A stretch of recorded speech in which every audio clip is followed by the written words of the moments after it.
ପୁଣି ଥରେ ତଳସରା ଅଞ୍ଚଳରେ ଚୋର ଦଳ ସକ୍ରିୟ ହେବାରେ ଲାଗିଛନ୍ତି।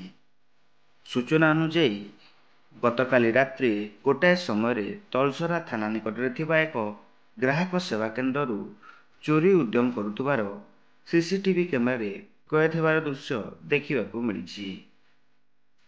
ସେମାନେ ସେଠାରେ ତାଳା ଭାଙ୍ଗିବା ଉଦ୍ୟମ କରୁଥିବା କ୍ୟାମେରାରେ ସ୍ପଷ୍ଟ ଭାବରେ ବାରି ହେଉଛି। ଚୋର ମୁଖ୍ୟ ଦ୍ୱାରରେ ଥିବା ଗେଟ୍ର ଲୁହା କାଟି ଭିତରେ ପଶିଥିବା କ୍ୟାମେରାରେ କଏଦ ହୋଇଥିବା ବେଳେ ଅଭିଯୁକ୍ତ ଚିହ୍ନଟ ହୋଇପାରିନଥିବା ଦେଖିବାକୁ ମିଳୁଛି।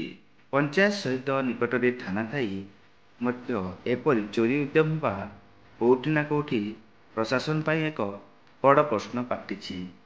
ଗ୍ରାହକ ସେବା କେନ୍ଦ୍ରର ପରିଚାଳକ କହିବାଙ୍କ ଅନୁସାରେ ପୂର୍ବରୁ ମଧ୍ୟ ଏଠାରେ ଚୋରି ଉଦ୍ୟମ ହୋଇଥିଲା। ସେ ପୋଲିସକୁ ବାରମ୍ବାର ଜଣାଇବା ସତ୍ତ୍ୱେ କିଛି କାର୍ଯ୍ୟାନୁଷ୍ଠାନ ଗ୍ରହଣ ନ କରୁଥିବାରୁ କ୍ଷୋଭ ପ୍ରକାଶ କରିଛନ୍ତି। ତଳସରାରୁ ଦୁର୍ଯ୍ୟୋଧନ ଗଡିଆଙ୍କ ରିପୋର୍ଟ, ସନ୍ଧ୍ୟା ନ୍ୟୁଜ୍।